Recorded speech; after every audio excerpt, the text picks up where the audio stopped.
Hello, welcome to In Conversations With. This is a series of discussions with people who hold advanced degrees in the life sciences about their careers and career journeys. My name is Chris Heinen, and I am a professor of medicine at the University of Connecticut School of Medicine and the director of postdoctoral affairs here at UConn Health. And I'm also a member of the ASBMB Education and Professional Development Committee. Hi, I'm Chandrima Majumdar, and I'm a postdoc at the University of California, Berkeley. I'm a co-host on this podcast. I am also a member of the ASBMB Education and Professional Development Committee. We're really excited to be hosting this series of conversations about the vast array of careers that are available to grad students and postdocs in the life sciences. So today we are delighted to have with us Dr. Louis Stancato. Lou is the Vice President of Enabling Technologies and leader of the Pediatric Rare Disease Platform for the Indiana Biosciences Research Institute. He also spent about 25 years at Eli Lilly and Company, including as their Associate Vice President for Pediatric Clinical Research, which we'll also talk about today. Lou has participated with me in ASBMB events in the past to talk about his career, so I know this will be a good, fun conversation. So Lou, good to see you again. Thank you so much for joining us. My pleasure. Thank you, Chris. Thank you, Chandrima. Happy to get started and hopefully tell some people things that are useful to their career. So we will circle back to your new role in just a little bit, but I think it might be good to lead off with your career at Eli Lilly. You spent a long time there. So in 60 seconds or less, tell us everything you did there at Eli Lilly.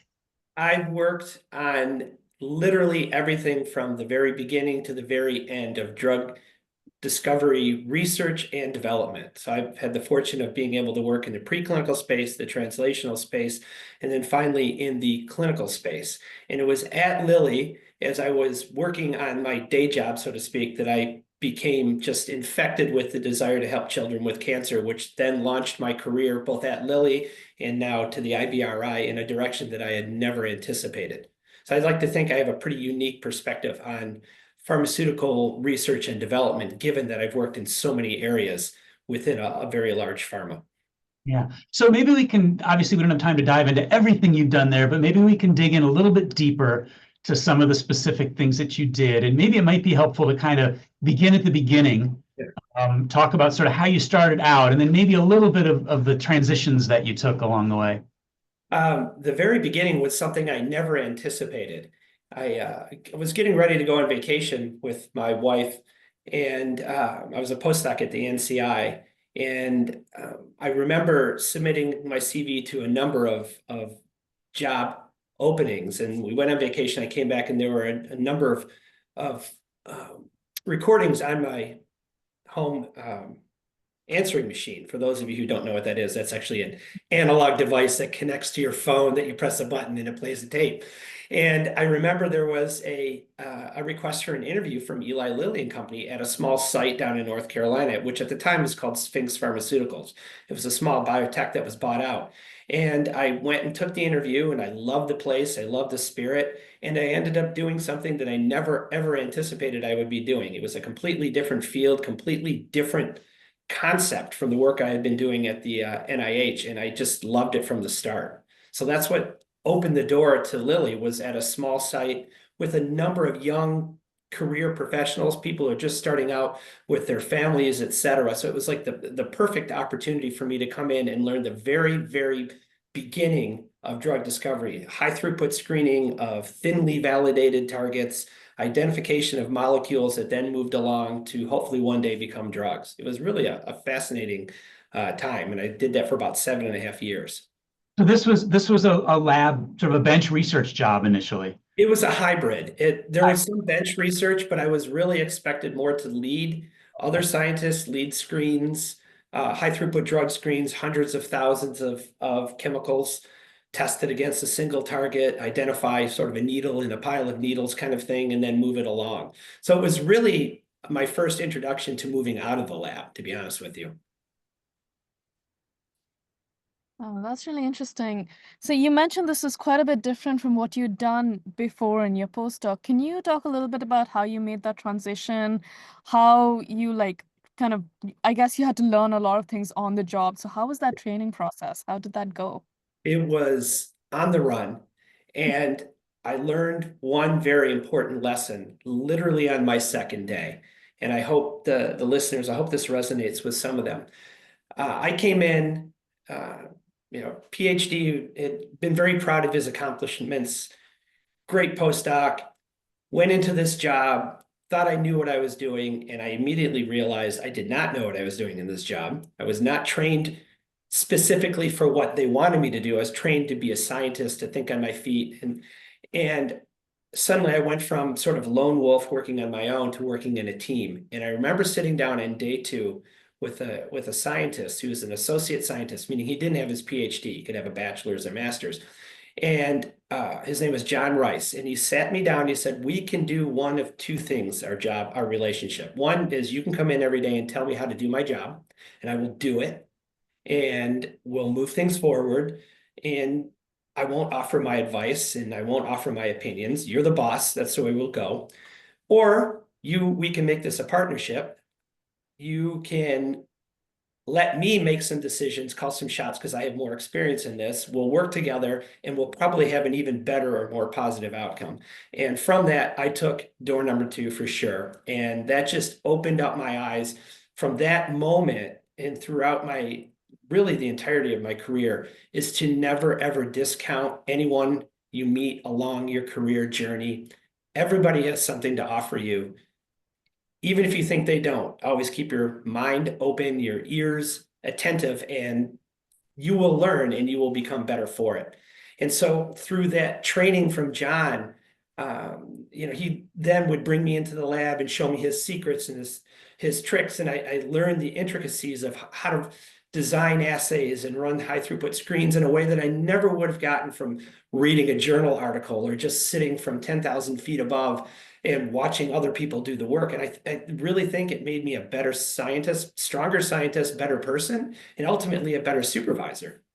It was a great experience. And so, I knew enough to know that I was in this field that wasn't what I was trained for, but I had enough confidence in my abilities, and I knew that these people had my back because they were willing to collaborate with me in a way that goes beyond the normal sort of supervisor report kind of format. And that just opened up all kinds of doors that I think I continue to walk through, and it was a great start. Yeah, that's incredible. Yeah, I guess everyone has a lot to offer from their own experience, and just keeping your mind open can help a lot. It looks like you went rapidly through the ladder at Lilly. How did, you find these opportunities, and how did you take advantage of them when they arose? So first and foremost, you have to trust in your abilities, and you have to trust that you have to trust in your abilities, and you have to do the right thing really at every step along the way. Right thing for yourself, right thing by others. You have to learn how to be a team scientist. It obviously didn't happen overnight. It happened because I worked with excellent people, just excellent scientists, excellent people. I had great supervisors. With the exception of one 9-month period at Lilly, I had just fabulous supervision. And by that, I mean, they trusted me enough to point me in the direction that they needed for a particular project, but then often pointed out other opportunities that I might be interested in and just let me go. And I was able to find a way to provide value to the company, because at the end of the day, you have to provide value to the company. So you have to do your day job. And if you do your day job, you will move along and your career will be satisfying more than likely, but you will top out at a lower level than you would if you were to bring in your own ideas and maybe take some calculated risks. And so between having great people around me, having supervisors who are supportive, and the desire to take calculated risks to go into different directions, I was able to build a very satisfying career. But I want to emphasize, I had to own it every step of the way. All my supervisors could do was point it out. All my colleagues could do was maybe help out. But at the end of the day, I had to put it all together and do it. And so that's another point, is that you own your career.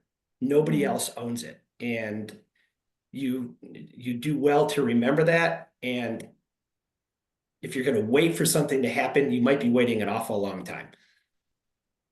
So we've heard from you now that sort of examples of this trust and respect that seem to exist there, sort of up and down the ladder on both sides. So it sounds like that maybe that was sort of a value, at least at the company, or at least in the divisions that you were in. And 100%.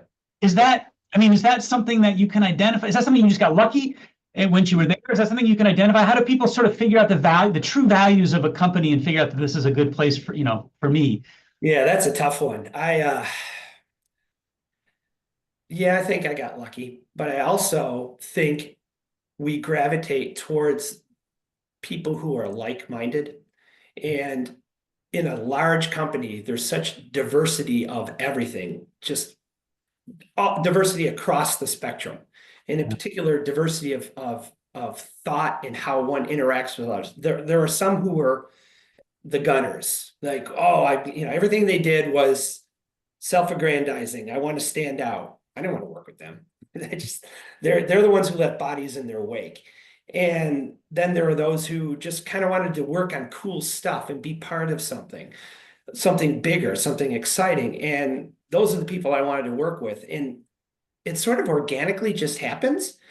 You have that first success, and then you bring in other people who want to be part of it, and then it just grows and builds upon itself. So there's certainly the element of luck. Like, I was lucky to be surrounded by the people, but then there was also kind of self-selection and just knowing who to stay away from. Now, sometimes you can't stay away from certain people, certain individuals. We all know those types. I like to think I wasn't one of those types. I think there were times where I was that type and I was corrected, or I did have colleagues who cared enough to say, hey, maybe you want to modify your approach. Sometimes you got to deal with those people to get the job done, but by and large, they're going to be more of an impediment than they are going to be an asset to you. And it's just best to realize that straight away and just understand that you're not going to be able to work well with everyone. Find the people you can work well with, build those relationships. Sometimes you can get things done through those other people, through your other relationships, if that makes any sense. So there's never one direct linear start to finish type of path. It's always circuitous. It always involves multiple inputs and outputs. That's the best way to put it, I think. Yeah. That's awesome. I think you've given us a lot to chew on. I want to follow up on some of the topics you brought up. One of them is that you mentioned you want to kind of like find new things, pursue things just because they're cool or like would lead to new directions within the company and add value to them. And I noticed that you have a pretty strong publication record during your time at Lilly. Could you talk a little bit about what it's like to do research or like basic research in an industrial setting? Like, how do you go about deciding what direction to pursue if it's not necessarily in the pipeline of the company? So it's always a challenge to publish in a company. Sometimes it's easier to do it in certain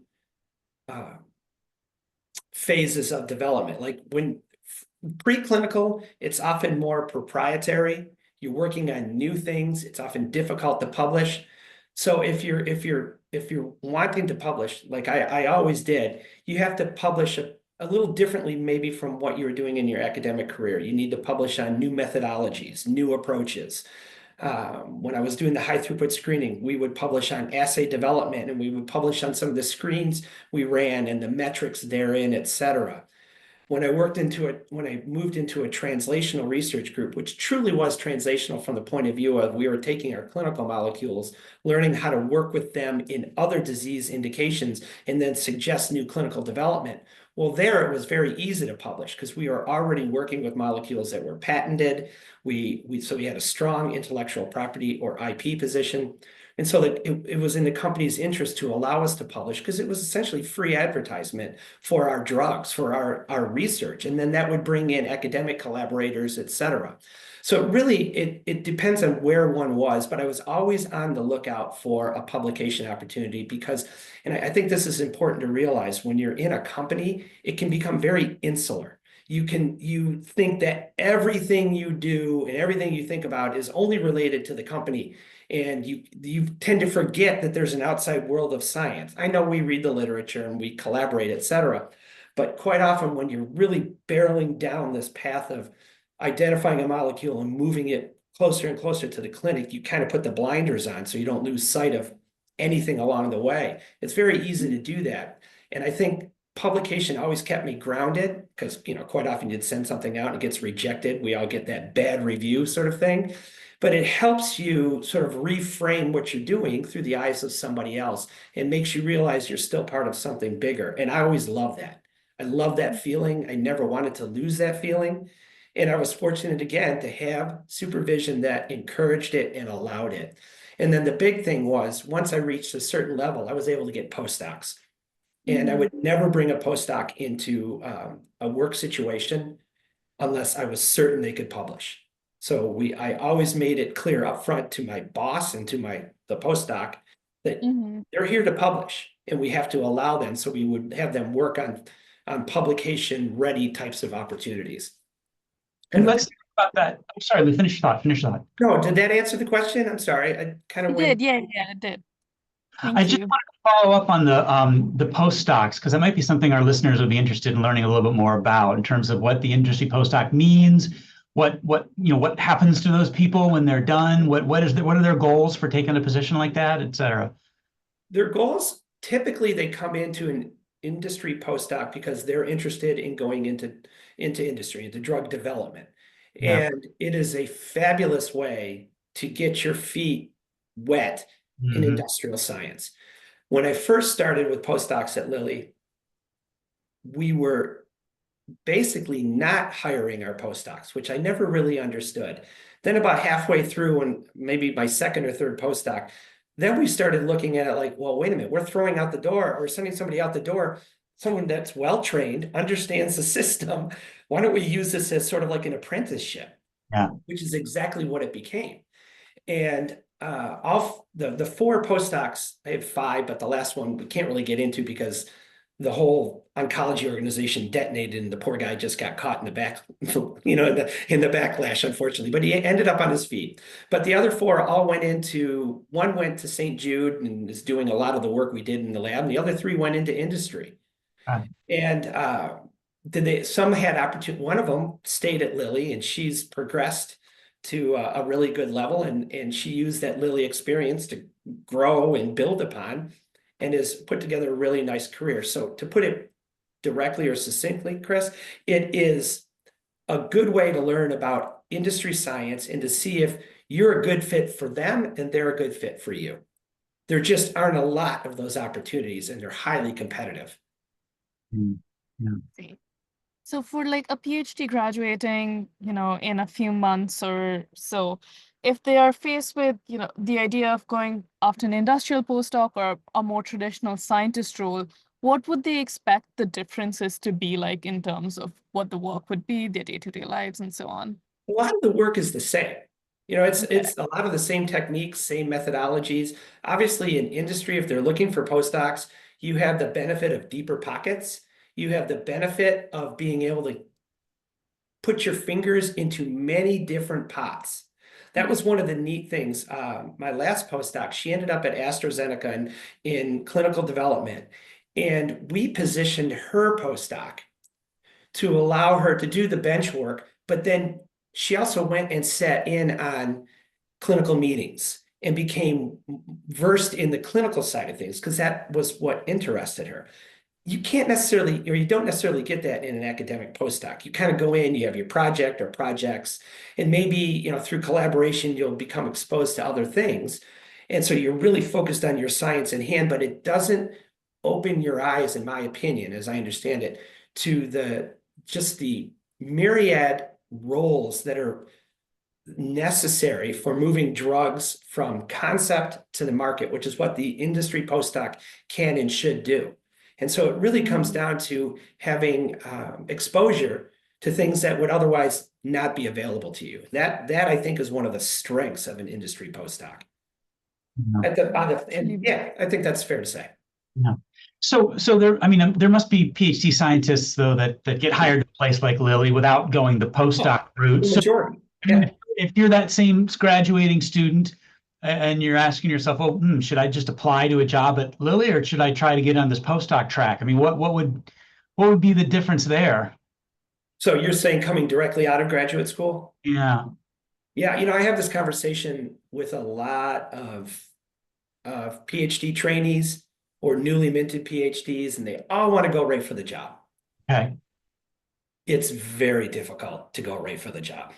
You pretty much have to do a postdoc unless, as I understand it from my point of view, you have a skill or set of skills that is so unique and so sought after that Yeah. they're going to snap you up.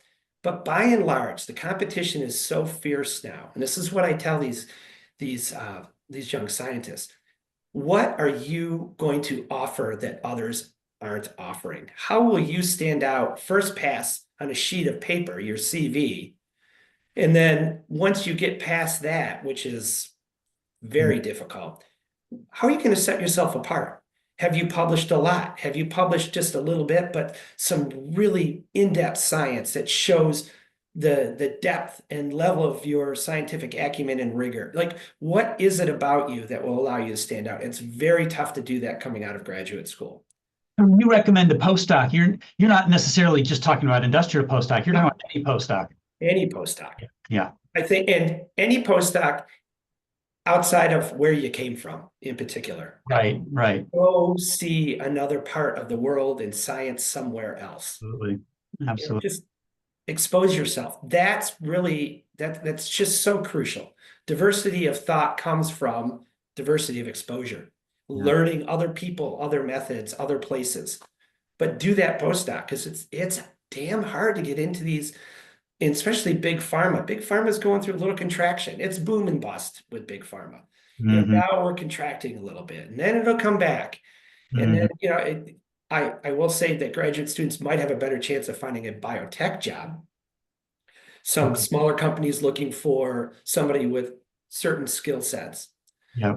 But then you're kind of sacrificing security, which you get at a large pharma, for insecurity, which is really sort of like the calling card of biotech, right? It's fraught with uncertainty, but it can be very rewarding, obviously. But I think you really need to do that next step training somewhere. It doesn't matter where. Yep. And Yep. can I just say one other thing? Yeah. Don't get too hung up on where you train.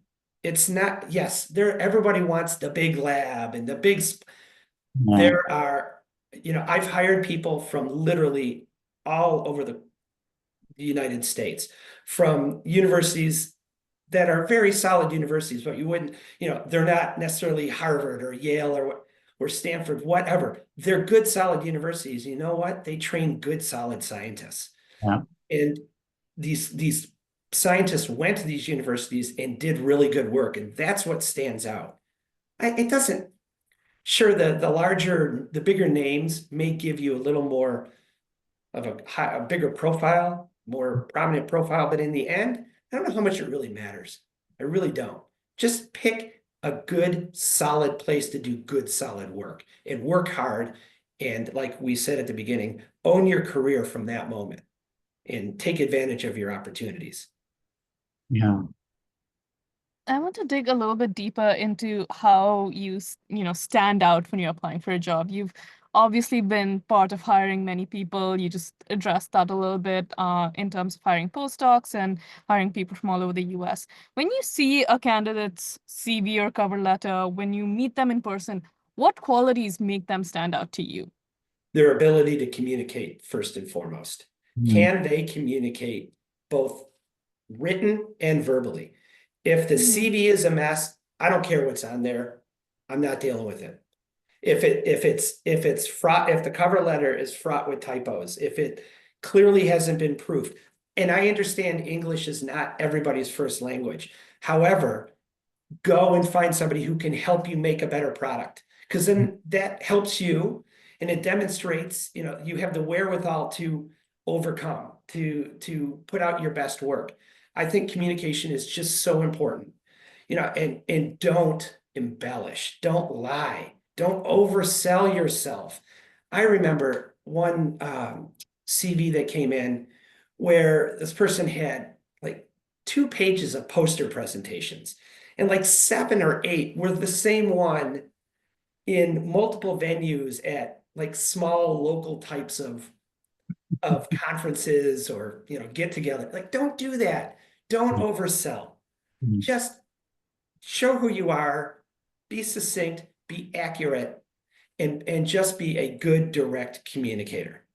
And, again, as English is not everyone's first language, it doesn't necessarily mean that your English needs to be impeccable. Can you get your ideas out succinctly, concisely? Can you get tough concepts across to other people? Can you process what's coming back to you? This is for everybody. How do you interact in a give and take sort of, well, one-on-one, face-to-face? Look them in the eye, answer questions directly. If you don't know something, say, I don't know. Mhm. And again, just more or less be yourself, but be the best version of yourself that you can convey, because that's what we're looking for. We want people who are themselves, but who are going to stand out when we send them out to give talks, when we ask them to give presentations, be it internal or external. At my old postdoc, Caitlin used to say, I will bring no dishonor to the lab. She always joked like that, but it's true. She was polished, she was poised, she was confident, and she knew when to say, I didn't know, or I don't know. So good communication always will be, in my opinion, at or near the top of what we're looking for. I think that's so important. And, I talk to our postdocs here, and I keep trying to tell them any chance you have here to give a presentation, give it. And sometimes it's difficult to convince them of that, but I try to tell them, academia, industry, whatever you want to do next, that's a skill. And it takes a lot of work and practice. I mean, even someone that's been doing it for a long time, I get better at it still, right? I mean, you can always keep practicing and getting better at it. And it's really important. And so I just wish trainees would understand. And it's not easy. I mean, it's work to give a presentation. It can be, angst provoking to say the least. But man, it's worth taking every opportunity you can. Always say yes to that. That's great advice. Always say yes, because it'll make you obviously a better speaker. But even to your point, Chris, even now, like when I'm prepping talks, I always find something that I missed about my science, my research. I'm like, I can't believe I never thought of that kind of thing. And it took maybe going back to that reference or looking back a few generations of this presentation before and realizing, oh, that makes sense, and then connecting a new dot. So it's a constant learning process and evolution. But yes, take every opportunity to speak and present that you get. Yeah, that's great. So maybe we can spend a few minutes here and talk about your new gig. Yeah. So now this is a nonprofit, which is probably has some overlaps, but it's a different world, I imagine, and another world our trainees might be interested in. Maybe we can spend a little bit of time talking about what that job means and some of the things that are similar and some of the things that are different. First off, the science is the science. So we're trying to develop drugs here like I was in a large pharmaceutical company. The only difference now is that we don't have, or one of the differences is that we don't have the resources we had, or I had in the large company.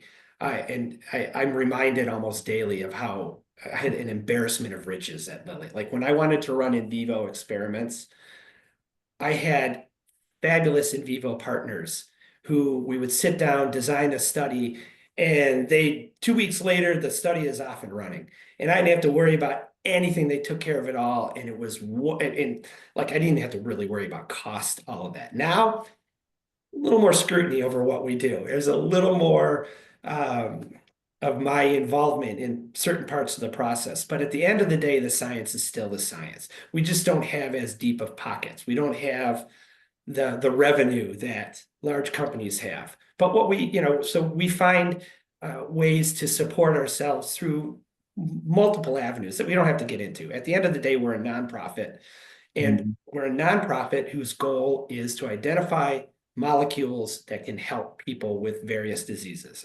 For me, that means pediatric cancer and pediatric rare disease. And it means working on things that aren't at the very beginning of the drug discovery process, because we don't have the time and the resources to wait 10, 12 years to bring them along.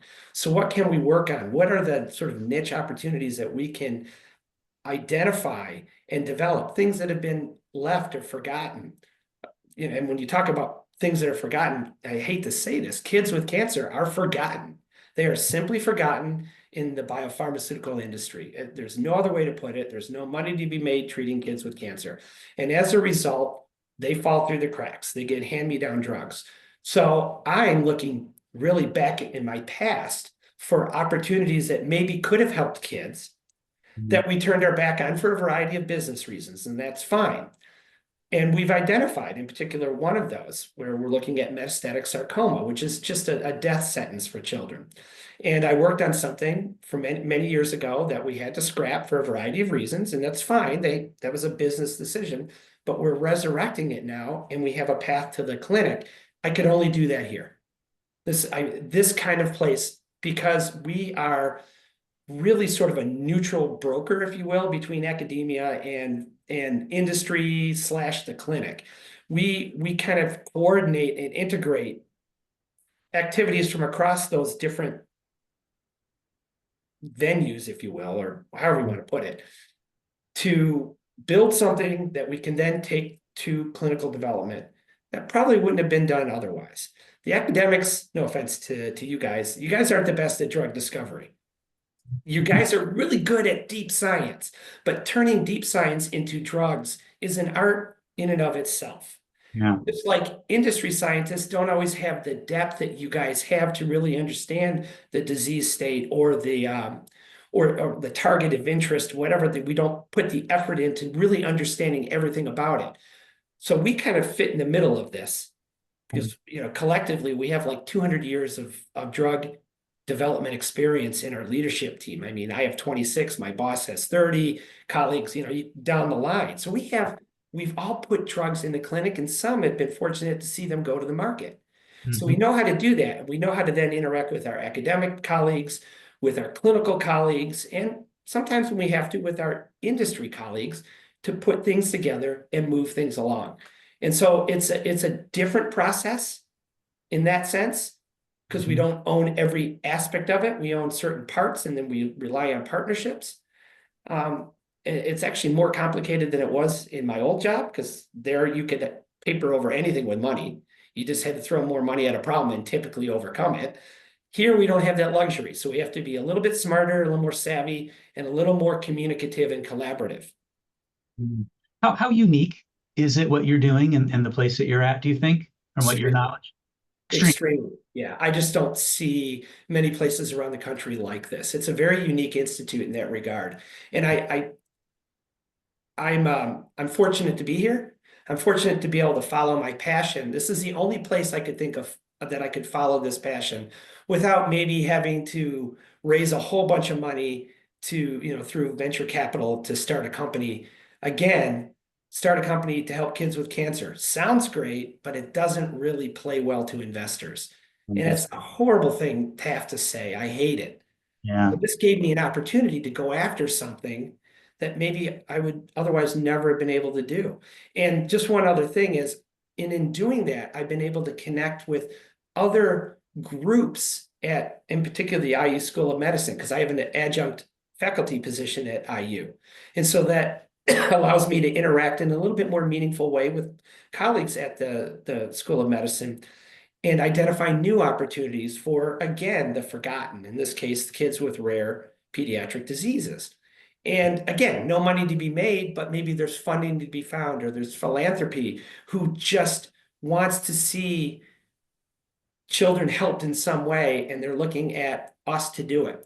So it's really a unique situation, and I'm fortunate. And then just real quickly, the other piece is I get to take whatever knowledge and wisdom I might have accumulated over the past almost 30 years now and share it with scientists who are, by and large, just starting out their careers.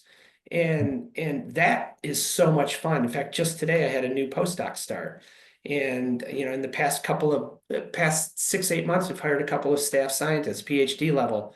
Yeah. And it's so much fun to see their career, like, kind of opening up before them, and them wanting to know, well, what did I do? Kind of like this on a daily basis. And it's really energizing, and it's fulfilling.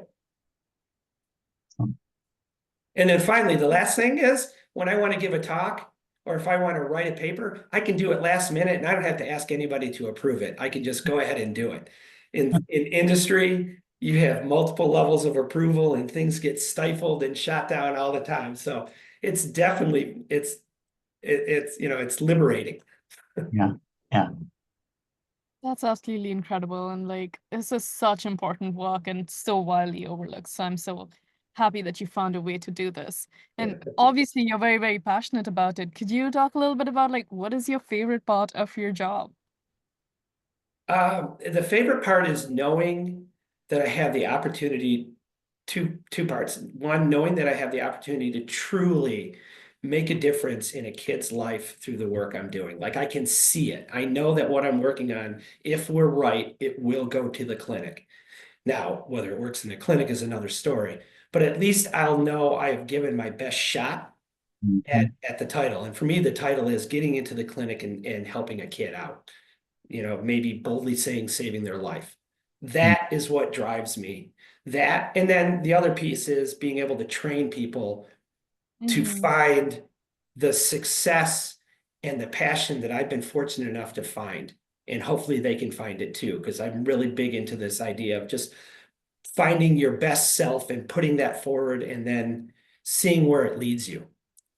So those two things, I get to do those on every day. And how lucky is that? I think it's pretty lucky. Yeah, definitely.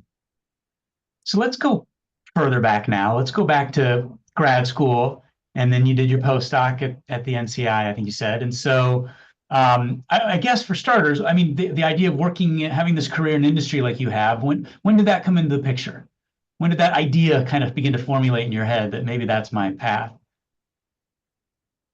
Very quickly. Quickly. So it was because I was lucky. My excuse me, my postdoc appointment was combined NCI FDA.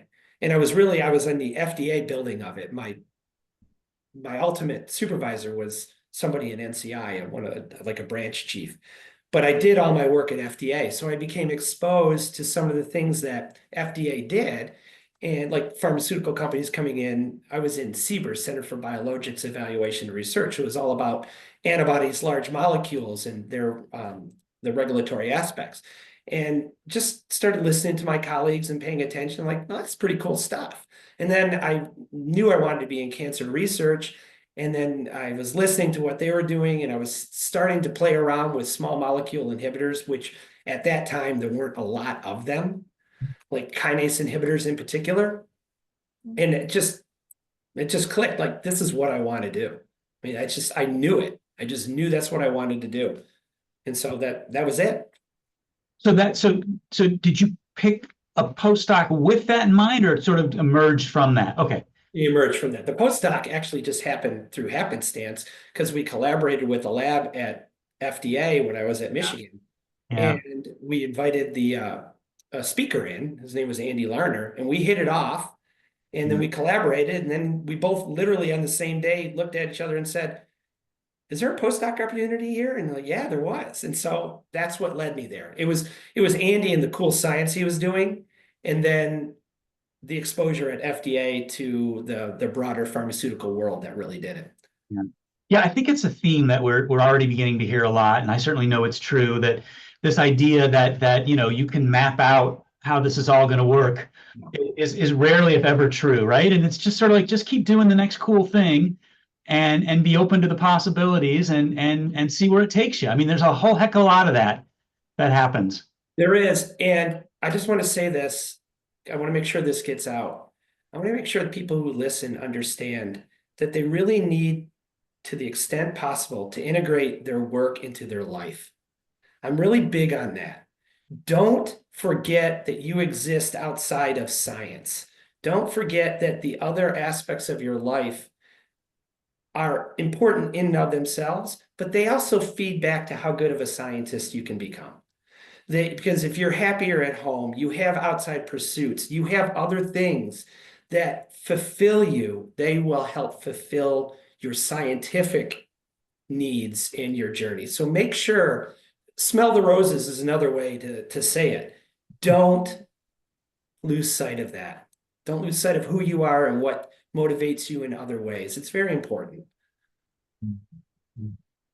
That's really great advice. I had a question about like when you look back on your career trajectory, can you identify some qualities that really helped you succeed at your various positions? And kind of riffing off that, when you are building a team, we talked about communication, but what are some other qualities you look for in people when you want them in your team?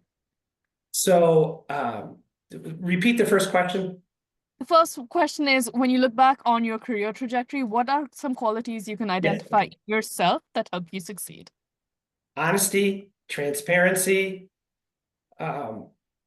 being humble, being grounded, being confident, being a good communicator. And most importantly, or equally as important, everyone put it, when you make a mistake, own it.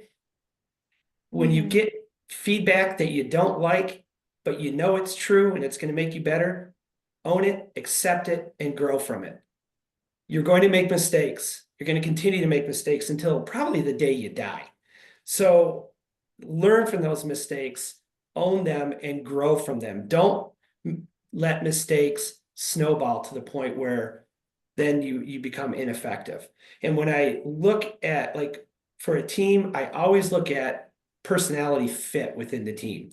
We've not hired people who have fabulous CVs, or maybe they've got the skill set we want, but we've been told not a team player, likes to do their own thing, doesn't work well with others. So first and foremost, assuming everybody's on an even playing field scientifically, by that I mean they're all good scientists, they're solid, they're strong, then how are they going to fit in?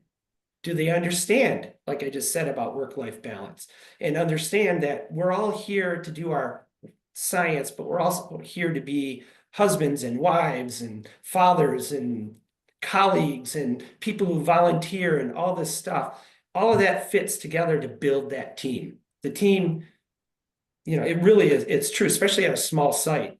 Team dynamics are as important as anything. You got the wrong fit, you can detonate a team.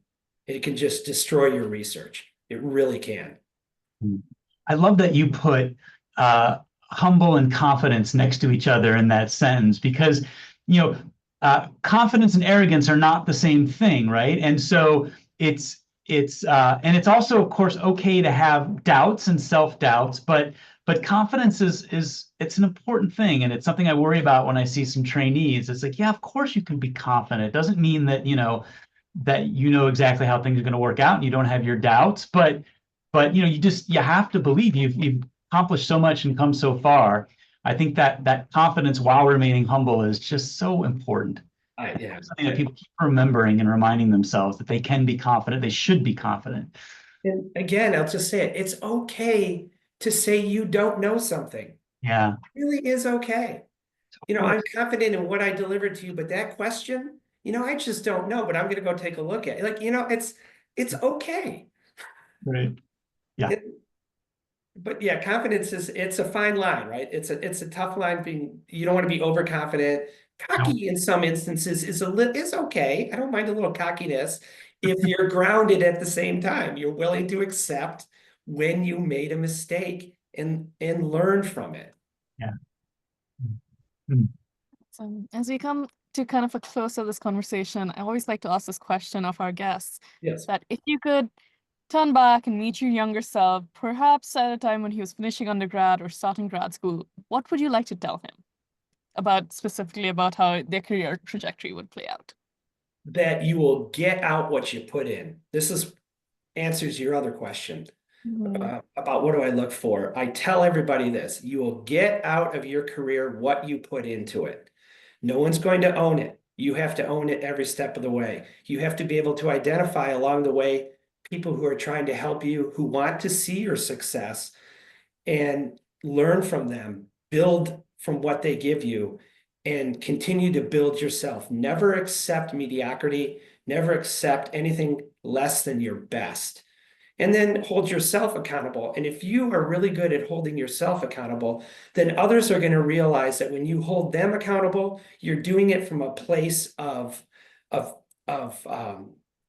I don't know what the word, goodness, you know, like you're in it for them, you're in it for the team, you're in it for everybody. But it starts with holding yourself accountable and building every step of the way and not settling. Don't settle. You're better than that. You're worth more than that.